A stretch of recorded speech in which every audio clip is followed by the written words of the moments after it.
জওয়ানি এমন একটা জিনিস, পুরুষের ভিতরে যখন জওয়ানি ঢুকে যায় ও তখন মহিলার দিকে দৌড়তে শুরু করে, আর মেয়েদের ভিতরে জওয়ানি ঢুকে গেলে তখন সে পুরুষকে চায়। কিন্তু ওই জওয়ানিটাকে পৃথিবীর কোনো ল্যাবরেটরিতে এক্সরে ক্লিনিকে নিয়ে গেলে মানুষটাকে পিস পিস কেটে দিলে জওয়ানিটা দেখা যায় না। এটা এমন একটা ক্ষমতা ভিতরে চলে আসে, পুরুষ মেয়েদেরকে পেতে চায়, মেয়েরা পুরুষদেরকে পেতে চায়।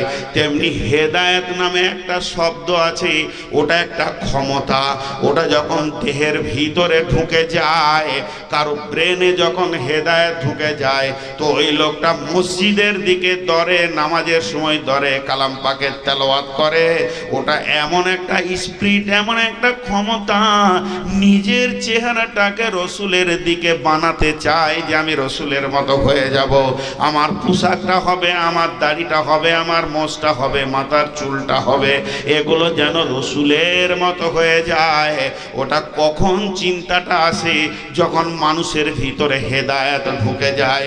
তো এ শুকর, তুই ভালো করে শুনেলে, আল্লাহ তোকে সোনাতে, টাকাতে, পয়সাতে, চাঁদিতে, রূপাতে, হিরেতে, মণিতে, মাণিক্যতে তোকে ঢেরি পাহাড় লাগিয়ে দেবে, কিন্তু হেদায়াত দেবে না।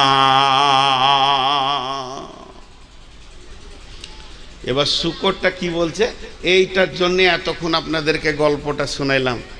শুকরটা কি বলছে 1 মিনিট শুনেলেন, আর এইটা আপনি আপনার মাথায় ভরেলেন।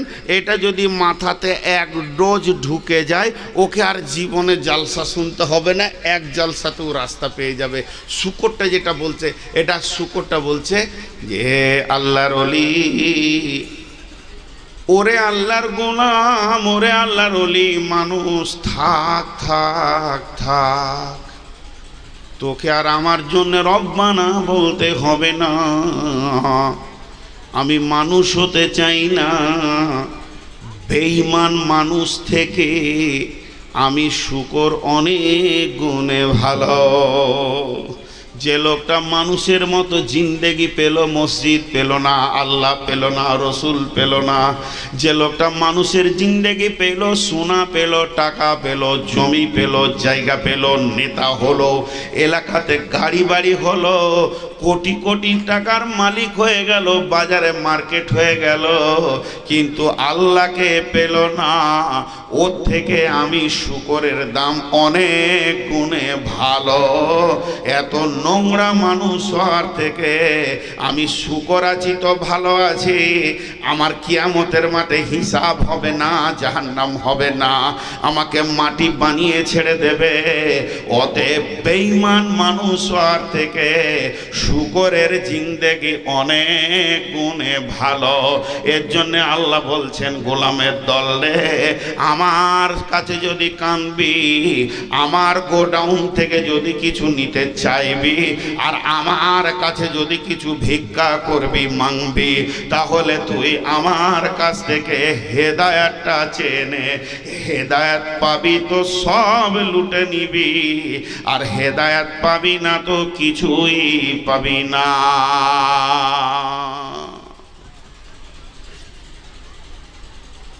হায় আল্লাহ, আল্লাহ তাবারাক ওয়া তাআলা কিছু দুটি কথা আপনাদের সামনে আল্লাহর কালাম পাক থেকে বলছি, একটু ধ্যানের সঙ্গে শুনেন। আপনাদের বিরক্ত লাগছে নাকি? সকলে জোরে বলেন, বিরক্ত লাগছে? আমার ভাষা আপনাদের বুঝতে কোনো অসুবিধা হচ্ছে? আলহামদুলিল্লাহ, এটাতে আরো খুশি হয়ে গেলাম। হ্যাঁ, তো মানে আমাকে মাঝে মাঝে ভয় লাগে যে পূর্ণিয়া এলাকার লোক আমার কথা বুঝবে কি বুঝবে না। আপনাদের গ্রামে মসজিদে রয়েছি, তো কেচাড় ম্যাচাড় করে সব বাইরে কথা বলছে মেয়েরা, তো আমি একটা বুঝতে পারছি না যে ওরা কী বলছে। আল্লাহর রহমতে খালি চিল্লানোটাই শুনছি। দেখ, হিন্দা হিন্দা হিন্দা মেয়েটা ভালো না খারাপ? খারাপ না জি। হিন্দাকে চিনেন? আরে এখানে কে কে হিন্দাকে চিনেন? হাত তুলেন তো, একজনই হাত তুলেন। কে কে চিনেন হিন্দার খবর? মাত্র 2-3 জন। তার মানে আপনারা সবাই হিন্দার ব্যাপারে জানেন না, তাই না? হ্যাঁ, একটু মুখ খুললেন রে ভাই, একটু ওদের জিদ দেখেন, ওরা বসবি না, দাঁড়িয়েছে, খালি ওদের চেহারাগুলো দেখলেন কি সুন্দর দাঁড়িয়ে আছে, ওরা বসবে না। আমি হেরে গেলাম ওদের কাছে, হেরে গেছি ভাই, হেরে গেছি, প্রাইজ তোরাই লুটে লিবিলা। হ্যাঁ, তো আমি আপনাদেরকে বলছি, হিন্দাকে চিনেন কে? চিনেন না? তাহলে শুনেলেন, ওর ঘরে একটা গোলাম ছিল, গোলামটার নাম ওয়াহশী, হাবশি গোলাম। তো ওর গোলামটাকে ও ডেকে বলছে, এই ওয়াহশী, বলে মালকিন বলো কি বলছো? বলছে আমির হামজার কলিজাটা এনে দিতে পারবি? তোকে আজাদ করে দিব, তোকে আর আমি গোলাম রাখবো না। তোর কি মন চাহে না যে আমি আজাদ হয়? বলে কার মন চাইবে না, কে গোলাম থাকতে চায়? বলে আমির হামজার কলিজাটা এনে দে। আমির হামজার কলিজাটা কেন চাইছে? হিন্দার গোষ্ঠীকে আমির হামজা বাঁশ দিয়েছে বদরের যুদ্ধতে, পিস বানিয়েছে শয়তান খবিসগুলোকে। সেই রাগ ওর কলিজা থেকে আর যেছে না। তো ওর কলিজাটা তুই আমার হাতে দিয়ে দিবি, তোকে টাকা লাগবে না, পয়সা লাগবে না, ওর কলিজাটা আমি হাতে পাবো, তোকে আজাদ করে দিব। বলছে এইটুকু ব্যাপার? মোটা তাগড়া হয়ে আছে ও, সেই রকম ভৈঁসের মতো। বলছে আমির হামজাকে আমি দেখে নিব। করলো তাই, করলো তাই। ওহুদের প্রান্তে আমির হামজা যখন তুমুল ওহুদের যুদ্ধ লেগে গেল, যদি কোনোদিন আমার সঙ্গে উমরায় যান তাহলে আপনাদেরকে স্পোর্টটা দেখিয়ে দিব। ভাইরা আমার, ওই ওহুদের প্রান্তে বিশ্ব নবী 10 থেকে 12 জনকে গিরিপথে রেখে দিল। আর রোমা পাহাড়ের ওপরে বেঈমানেরা আগে দখল করেছিল। বিশ্ব নবী ছিলেন ওই পাহাড়ের ওহুদের একদম সন্নিকটে। এদিকে ঢাল, আর এরা উঁচা জায়গায় আছে, সাহাবীরা আছে নিচু জায়গায়, বালুতে ঠিক মতো পা রাখতে পারছে না। আল্লাহর নবী দোয়া করে দিলেন, বৃষ্টি হয়ে গেল। আর যখনই বৃষ্টি হবে বালু জমে যাবে আর ঢাল কিন্তু স্লিপ হবে। এবার তুমুল যুদ্ধ যখন লেগে গেল, বিশ্ব নবীর জন্য এলান হয়ে গেল নবী মুহাম্মদ মারা গেছে। মুনাফিকরা তখন জিহাদের ময়দান ছেড়ে পালাতে শুরু করে দিল। যে নবী মরে গেল তার পেছনে আর সময় কেন দিব? কিন্তু না, আল্লাহর নবী বেহুশ হয়ে গেছিলেন, তীর লেগে দাঁত ভেঙে গেছিল। আর তখন খালিদ বিন ওয়ালিদ রাদিয়াল্লাহু তাআলা আনহু ঈমান আনেননি। উনি 2 বার তুলে আছাড় মেরে দিয়েছিলেন। রাসূলের শরীরে ছিল লোহার বর্মা, লোহার চাদর, লোহার জামা পরে নবীজি যুদ্ধের মধ্যে ছিলেন। আল্লাহর নবী বেহুশ হয়ে গেছেন। হযরতে আলী ঢালে করে পানি আনছেন, আর হযরতে তালহা রাদিয়াল্লাহু তাআলা আনহু ও রাসূলের হুকগুলোকে দাঁত দিয়ে টেনে টেনে বের করছেন। আম্মা জান ফাতেমা খেজুরের পাতাগুলোকে পুড়িয়ে ছাই বানাচ্ছে ক্ষত জায়গায় লাগানোর জন্যে। চারিদিকে ব্যস্ততার মধ্যে রয়েছেন। এমন সময় আমির হামজা একা দৌড় মারছে রোমা পাহাড়ের অপোজিট দিকে। যখনই দৌড় মারতে ওয়াইসি দেখে নিয়েছেন, ওয়াইসি বুঝে নিয়েছেন এখানে কোনো সাহাবী নাই, একমাত্র আমির হামজা রয়েছে। সমস্ত সাহাবীরা ওদিকে পাহাড়ের ধারে ব্যস্ত হয়ে গেছে, ওকে একটু দূরবর্তী জায়গায় পেয়ে গেছে। ওয়াইসি বলছে এই রকম করে মারলাম বর্ষাটা, আর বুকে গিয়ে আমির হামজার বুকে গিয়ে বর্ষাটা লাগলো, আমির হামজা পড়ে গেল। আমি দেখলাম এত সুন্দর সুযোগকে হাতছাড়া করা যাবে না। দৌড়ে গিয়ে বুকের মধ্যে বসে ফড়ফড় করে হাড়গুলোকে ফেরে দিয়ে কলিজাটাকে বের করে নিলাম। আর আমার হাতে কলিজা তখনও তরপ তরপ করে লাফাচ্ছে। ওই কলিজা নিয়ে আমি হিন্দার দিকে দৌড়ে গেলাম। হিন্দা সেই কলিজাকে চাবালো, হিন্দা সেই কাঁচা কলিজাকে চাবালো। শুধু চাবালো না, সুতা ধাগা দিয়ে ওকে কেটে কেটে গলার হাড় বানালো। এত দূর বেঈমানি করেছে মেয়েটা, এত শক্ত জানের মেয়ে। এই কাজ করেছে। এরপরে আমির হামজার মাথা কাটা হয়েছে, পা কাটা হয়েছে, নাক কাটা হয়েছে, হাত কাটা হয়েছে, লাশটাকে বিভ্রান্তি বিকৃতি করে দেওয়া হয়েছিল। এরকম কঠিন একজন মহিলা, তারই নাম হিন্দা। পরিচয় পেলেন হিন্দার? আপনারা যদি একবার হাঁ বলেন তো কি পঞ্চায়েত থেকে বেঁধে নিয়ে যাবে? সকলে জোরে বলেন, হিন্দার পরিচয় পেলেন? মাশাআল্লাহ। মরা রোগীর চিকিৎসা কেউ করে? আপনারা একটু হাঁ না বলবেন তো আমাকে ভালো লাগবে। সেই হিন্দা এত বড় বেঈমান হেদায়েত পেয়ে গেল, ওকে আল্লাহ হেদায়েত দিল। চিন্তা করেন, তাহলে হেদায়েত হলো আল্লাহর হাতে। এত বড় ইসলামের শত্রু, সে হেদায়েত পেল। কি করে পেল ওই ঘটনাটা শোনাবো, কিন্তু শোনানোর আগে আমার মা বোনদেরকে, আমার বেটিদেরকে বলবো, ওরে আমার বেটি, ও আমার মা, ও আমার বোন, একটা মিনিট মুখের কথাটা বন্ধ করে কানটা মাইকের দিকে লাগিয়ে রাখেন। এত বড় বেঈমানটাকে আল্লাহ হেদায়েত দিল, তো আপনাকে আমাকে কেন দেবে না? আপনার আমার জন্য গোডাউনের দরজা খোলা আছে, যত পারবো হেদায়েত দিব। কিন্তু হিন্দার একটা গুণ ভালো ছিল, সেই গুণের সুতা ধরে, ধাগা ধরে আল্লাহ ওকে হেদায়েতের নূর দিল। সেই গুণটা জানেন? যদিও মেয়েটা কাফের, মুশরিকা মেয়ে, কাফেরা মেয়ে, জীবনে কোনো বেগানা পুরুষের সঙ্গে কথা বলেনি, গোটা লাইফে কথা বলেনি। নিজের বাপ ভাই ছাড়া, যেগুলো ওর জন্য বিয়ে করা হারাম সেগুলো ছাড়া, গোটা লাইফে হিন্দা কোনো কারোর সঙ্গে কথা বলেনি। তুই এই চাওয়ালা, তো এখানে কেটলি নিয়ে চলাই, কেটলি কাপ নিয়ে চলাই, সিধা চলাই, ওকে তারবে না কেউ। ওর কেতলি এখানে রেখে দিব, 2 ঘন্টা বসিয়ে দেবো। ওর কত কুটকুটি আছে বাচ্চা ছেলে, আবার ও গেট খুলে ঢুকেছে। ও ভাবছে হয়তো যে মুলবি আর দেখতে পাবে না। সিধা হাট, পূর্ণিয়া স্টেশন চলে যায়, নাইলে কিষানগঞ্জ। অনেকজন লোক চা খাবার লেগে শীতে তোকেই খুঁজছে, কিষানগঞ্জ চলে যা, নাহলে শিলিগুড়ি গেলে আলো ভালো পাবি, খরিদ্দার বেশি পাবি। আল্লাহু আকবার। ও ভেবেছে মুলবি মনে হয় খেপা টেপা আছে, তখন তেড়েছিল, আর হুঁশই নেই, এখন ঢুকে পড়ি। আপনি তাড়লেন কেন? এইখানে বসিয়ে রাখতাম ওকে ফজর পর্যন্ত, ওর চাকে পানি বানিয়ে ছাড়তাম।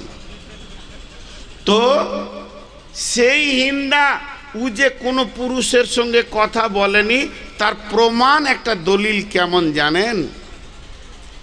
এই গ্রামটার নাম কি? তেলিয়ারা। আর বলতে হবে না, ও মাথায় ঢুকবি না। হ্যাঁ, কি ভেজালে নাম গো? বর্ষণী। হ্যাঁ, জানে বাঁচলাম, পানি নাই তাও বর্ষণী। তো এত শুকাতে বর্ষণী। হ্যাঁ, ওই তো ওই ড্রেনে ছেলেগুলো সব লাফিয়ে লাফিয়ে খেলছে। আমি বললাম, হাই রে, যদি পানি ছেড়ে দেওয়া হয় তোদের কুদাকুদি সব ঠান্ডা হয়ে যাবে। তো এই বর্ষণী গ্রাম ধরেন, আর তেলিয়ারে হোক, যাই হোক, এইটা হলো গ্রামের উত্তর, ওইটা হলো গ্রামের দক্ষিণ। তো হিন্দার বাড়ি উত্তরে, আর দক্ষিণ পাড়াতে একটা ঘটনা ঘটেছে। ওর কোনো সহেলি, কোনো বান্ধবী ওই খবরটা নিয়ে এসে ওকে দিচ্ছে। ঘটনাটা কি জানেন? বলছে, হিন্দাকে একটা খবর শুনেছিস, কত বড় ঘটনা ঘটে গেছে আমাদের গ্রামে। কি হলো রে, কি হলো রে? তো 2 সহেলিতে ফিস ফিস করে বলছে, ওই দক্ষিণ পাড়ায় অমুকের বেটি ও রাস্তার ধারে দাঁড়িয়েছিল, আর ওইদিকে একটা লোক যে ছিল তোকে জিজ্ঞেস করেছে খায়রুলের বাড়িটা কোন দিকে, তুই বলেছে এই দিকে। কি গুনাহ করেছে? একটা লোক রাস্তা চিনে না, তো দেখছে একটা বেটি ছেলে দাঁড়িয়ে আছে, তোকে জিজ্ঞেস করছে খায়রুলের বাড়ি কোনটা, তো ও বলে দিচ্ছে এইদিকে। হিন্দা তখন লম্বা করে জিভ বার করে বলছে, ছি ছি ছি ছি ছি ছি, কি করে কথা কইলে গো, কি করে কথা কইলে, এত বড় গুনাহ কি করে করলে ও? তাও কাফের মেয়েটা, তখনও আল্লাহ মানে না, রসুল মানে না। এই হালাতে ওর কথা বলার ভঙ্গি এইটা ছিল। জি, একদিকটা খারাপ ছিল, তার একদিকটা ভালো ছিল। এক তো হেদায়েত তাহলে কোরআনের হাতে নেই, রসুলের হাতে আছে? জি না। নবীজির হাতে যদি হেদায়েতের চাবিটা থাকতো, নবীজি যদি হেদায়েতের মালিক হতেন, তাহলে পৃথিবীর বুকে সর্বপ্রথম যে লোকটা হেদায়েত পেয়ে যেত ওই লোকটার নাম আবু তালিব। যেহেতু নবীজিকে শিশু থেকে তিলে তিলে তিলে তিলে মানুষ করেছেন কে? আবু তালেব। বেঈমানেরা মেরেছে, হুঙ্কার দিয়েছে কে? না, আবু তালেব। নবীজি কাজে গেছেন বকরি চড়াতে, বাড়ি ফিরেছেন কিনা খবর রেখেছেন কে? না, আবু তালেব। নবীজি অঝর নয়নে আব্বা মায়ের জন্য কাঁদছে, চোখের পানি মুছে দিয়েছে কে? না, আবু তালেব। নবীজি খেলার ময়দানে শিশুদের সঙ্গে খেলছে, বাড়ি ফিরল কিনা খবর কে রেখেছে? না, আবু তালেব। আবু তালেব মায়ের কাজ করেছে, আবু তালেব বাপের কাজ করেছে। শুধু তাই নয়, যেদিন বিশ্বনবীকে পাথর মেরে রক্তে রঞ্জিত করে দেয়া হলো, সেদিন আবু তালেব বলেছিলেন, ও বেটা মুহাম্মদ, তুই একবার মুখটা খুলে বল, তোকে কে খুন বাহালো, তোকে কে মারলো, তার নামটা বলে দে। আমি তোর চাচা কথা দিলাম, তার বংশ বুনিয়াদ আরবের মাটিতে রাখবো না। এত পেয়ারা, এত মহাব্বত এই লোকটিকে বিশ্বনবী বলেছিলেন, ও আমার চাচা, ও আমার পেয়ারা মানুষ, ওরে আমার কলিজার মানুষ, ও আমার দরদের মানুষ রে, আপনাকে তাকে মারতে হবে না, তাকে আরব থেকে বের করে দিতে হবে না। আমার যত মার খেয়ে শরীরে ব্যথা হয়ে গেছে, আমার রক্ত বের হয়ে গেছে, আমার শরীরটা ফুটে শেষ হয়ে গেছে, আমার সমস্ত ব্যথা এক্ষুনি সেকেন্ডের মধ্যে ভালো হয়ে যাবে। শুধু যদি চাচা আপনি কালেমাটা পড়লেন, আমার কলিজা ঠান্ডা হয়ে যাবে। তাও ওর কপালে কালেমা জুটলো না। এত মহব্বতের কাছের মানুষ নবীজির চাচা কালেমা পেল না। নবীজি অনেক চেষ্টা করেছিলেন তাকে বাঁচাবার জন্যে। যখন আবু তালেব মরবে, এবার মুমূর্ষু অবস্থা ধরেছে, এবার চলে যাবে পৃথিবীতে 2-1 সেকেন্ড পর, এমন সময় বিশ্ব নবী বলছেন, চাচা একবার কালেমাটা পড়েন। অনেক প্রচেষ্টা চললো, কিন্তু আল্লাহ বললেন, ও নবী হে, তুমি কান করে শোনো, আবু তালেবকে আমি হেদায়াত দেব না, এর জন্য ওর মুখ খুলবে না। ইন্নাকা লা তাহদি মান আহবাবতা ওয়ালাকিন্নাল্লাহা ইয়াহদি মান ইয়াশা। আমি চাইছি না তাই ওর মুখ খুলছে না, আমি যেদিন চাইব রে নবী, সেদিন ও হেদায়াত পাবি। তাহলে আল্লাহর কাছে যদি কাঁদতে হয় তো হেদায়েতের লেগে কাঁদতে হবে। একটা লোকের টাকা নাই, পয়সা নাই, জমি নাই, জায়গা নাই, ভিখারি, সকালে উঠে ভিক্ষা করে খায়, শরীরে ক্ষমতা নাই, ল্যাংড়া, অভাব, ল্যাংড়া, রোগা, যদি ও হেদায়েত পেয়ে থাকে তো ও হলো সব থেকে দামি। টাকা আছে, পয়সা আছে, হেদায়েত নাই, ওর মতো নোংরা মানুষ নেই। আপনাদেরকে একটা গল্প শোনাই। আমি এটা যে গল্প বলছি, তো আপনিও যখন কাউকে বলবেন তো নূর মোহাম্মদ গল্প বলেছিল এটা বলবেন, বলবেন না যে বুখারীতে বলেছিল, মুসলিমে বলেছিল, তাহলে আপনি ভুল করবেন, গুনাহ হবে। গল্প তো গল্প, আর গল্পের ভিতরেও জ্ঞান থাকে, বুদ্ধি থাকে। একটা লোক বিরাট বড় আল্লাহর ওলি, ও কোথায় গেছে? ও চলল তুর পাহাড়ে আল্লাহর সঙ্গে কথা বলবে মুসা নবীর মতন। আবার বলছি এটা গল্প। তো রাস্তাতে ও হন্তদন্ত করে খুব জোর হেঁটে গেছে, আর শুকর খিঞ্জির, শুয়োর যাকে বলে, একটা ড্রেনে, কাদাতে, পেচ্ছাবে, পায়খানাতে, খিঁচে, নোংরাতে ডুবে আছে, খালি মুখটা বের হয়ে আছে। তো শুয়োরটা তো ওই আল্লাহর ওলিকে বলছে, ওই আল্লাহর ওলি দাঁড়া।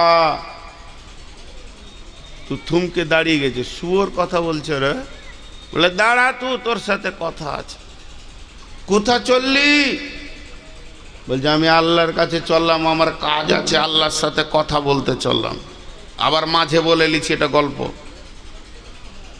তো বলছে তোর যত কাজ আছে কাজগুলো করে নিবি, দা আমার একটা বরাত সেরে আসবি, আমার একটা কাজ নিয়ে যা তুই। বলে কি?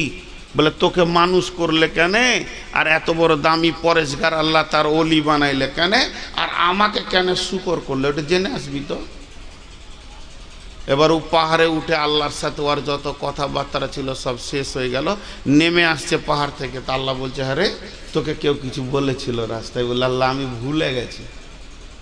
তোমার প্রশ্ন তো আপনি জানেন, উত্তরটা দিয়ে দেন। বলছে ওর প্রশ্নের উত্তর হলো ওকে বলে দিবি, আর একবার যদি আমার ওপরে এই রকম প্রশ্ন করে, ও কি জানে না আলা কুল্লি শাইইন কাদির, আমি সমস্ত জিনিসের ওপরে ক্ষমতাবান। ও কি জানে না আল্লাহ হুসামান, আল্লাহ কারো তাওয়াক্কা করে না, বিশ্বটা আমার, আমি যাকে ইচ্ছা শুয়োর কুকুর ইঁদুর বাঁদর বানাবো। তো এ ব্যাপারে ওর কিসের প্রশ্ন? এরপরে যদি এ ব্যাপারে প্রশ্ন করে আর আমাকে হর প্রশ্নের জবাব যদি দিতে হয়, তা আমি কি আল্লাহ হলাম কি করে? তাহলে ওই তো আল্লাহ হবে আমার। অতএব আমি ওগুলা মেনে নিতে পারবো না। ওর প্রশ্নের উত্তর হচ্ছে এরপরে মুখ খুললে ওর চামড়াকে খিঁচে শেষ করে দেব, বলে দিবি। কড়া করে মশলা দিয়ে দিল আল্লাহ। এবার আল্লাহর ওলি আসছে, মন দিয়ে শোনেন গল্পটাতে কত বড় জ্ঞান আছে। আল্লাহর ওলিকে বলছে দাঁড়া, তোকে একটা প্রাইজ দিব, নিয়ে যা। কাকে প্রাইজটা দিতে হবে? বলছে ওই শুকরটাকেই দিবি। ওরে সুবহান আল্লাহ, আল্লাহ তোর জাত সেপতের কসম, আপনি ওকে এত ভালোবেসেছেন যে প্রাইজ দেবেন? বলে হ্যাঁ আমি ওকেই দিব, নিয়ে যা প্রাইজ। প্রাইজ ফের কি? একটা কথা। তুই যেমন কথা বহেলি এলি, আমার একটা কথা বহেলি ওকে দিগা। বলে কি কথা আল্লাহ? বলে ওকে যে খালি তুই জিজ্ঞেস করবি, ওই ওই মানুষ হবি, ওই মানুষ হবি? তো ও কি বলবে? হ্যাঁ। ও খালি হ্যাঁ আর না দুটার মধ্যে একটা বলবে। ও যখনই হ্যাঁ বলবে, তুই আমার ওলি, আমাকে দরখাস্ত দিবি কি বলে? রব্বানা। আর কিছু বলতে হবে না। ওকে আমি 1 সেকেন্ড লাগবে না, একদম সুন্দর চিকনা ভালো দেখতে মানুষ বানিয়ে দিব। আরো ভালো করে শোন, শুধু মানুষ বানাবো না, আর মানুষ বানানোর পরে পরে ওর জবান খুলে যাবে, কথা বলতে শিখবে। ও যা চাইবে তাই দিব। ও আমার কাছে যা চাইবে আমি তাই দিব। খালি আমি একটা জিনিস দিব না, ও যদি মাথা ঠুকে মরে যায় তো হেদায়াত দিব না। কথাটা বুঝে এলো? ও যা চাইবে তাই দিব, কিন্তু একটা জিনিস দিব না, সেটা হলো হেদায়াত।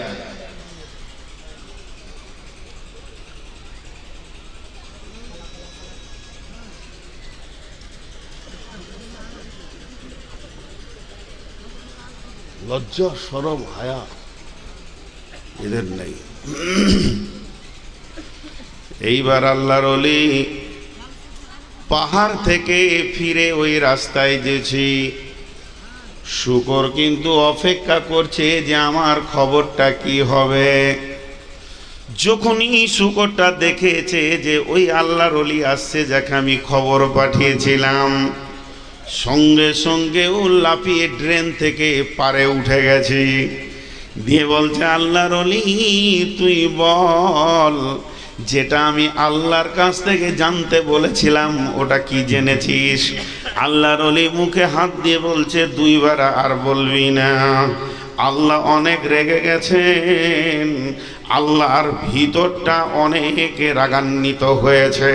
তোর এই প্রশ্নটা আল্লাহকে ভালো লাগেনি, তুই তওবা করে নে, আর জীবনে আল্লাহকে এ ধরনের প্রশ্ন করবি না। শুকরটা মেনে নিল। এরপরে বলছে শোন, তোকে আল্লাহ একটা প্রাইজ দিয়েছে, একটা হাদিয়া দিয়েছে, একটা গিফট দিয়েছে, একটা বড় সড়ো মাল তোকে দিয়েছে, তুই নিবি কি? তখন ও ট্রেন থেকে উঠে বলছে আমাকে আল্লাহ দিয়েছে, আমি নিব না, এটা হতে পারে না। বলছে কিন্তু রে আমার ও শুকর, তোকে আল্লাহ যা দিয়েছে তার পেছনে একটা শর্ত লাগিয়ে দিয়েছে, সেই শর্তটা আগে শুনেলে। এটা কি? তুই মানুষ হবি কি বল? তুই যদি মানুষ হতে চাস তা হাঁটা খালি বলে দে, আর না হবি তো না বলে দে। তুই যদি হ্যাঁ বলিস তো আমি আল্লাহকে বলবো রব্বানা, আর কিছু বলবো না। আল্লাহ তোকে সেকেন্ডের ভিতরে মানুষ বানিয়ে দেবে। এই শুধু মানুষ বানাবে না রে, আরো মজার কথা শুনেলে রে, মানুষ শুধু বানাবে না, তুই যা চাবি আল্লাহ তোকে না বলবে না। তুই যদি বলিস জমিনের সব থেকে বড় নেতা হব, নেতা বানিয়ে দেবে। সব থেকে পৃথিবীর বড় ধনী হব, মানিয়ে দেবে। তুই যদি বলিস পেট্রোল পাম্পের মালিক হব, বাসের মালিক হব, রেল মালিক হব, প্লেন মালিক হব, চাঁদে আমার জায়গা থাকবে, আল্লাহ তোকে সব দেবে, না বলবে না। তুই যদি বলিস আমাকে বউ লাগবে, বেটি লাগবে, নাতি লাগবে, পোতা লাগবে, জামাই লাগবে, বৌমা লাগবে, বেটা লাগবে, ঘর তোর বউ বেটি দিয়ে হারা ভাড়া করে দেবে, সুন্দর করে তোকে সাজিয়ে দেবে, আল্লাহ না বলবে না। আল্লাহ ওয়াদা করে নিয়েছে। কিন্তু একটা জিনিস তুই পাবি না, 1099টা পেয়ে যাবি, 100তে 99টা পেয়ে যাবি, একটা পাবি না। এটা আল্লাহ তোকে দেবে না, এই শর্তে তোকে মানুষ করবে। সেই শর্তটা কি? তোকে হেদায়েত দেবে না। যে জিনিসটা মানুষের ভিতরে ঢুকে গেলে দেখা যায় না, কিন্তু সে মসজিদের দিকে দৌড়বে।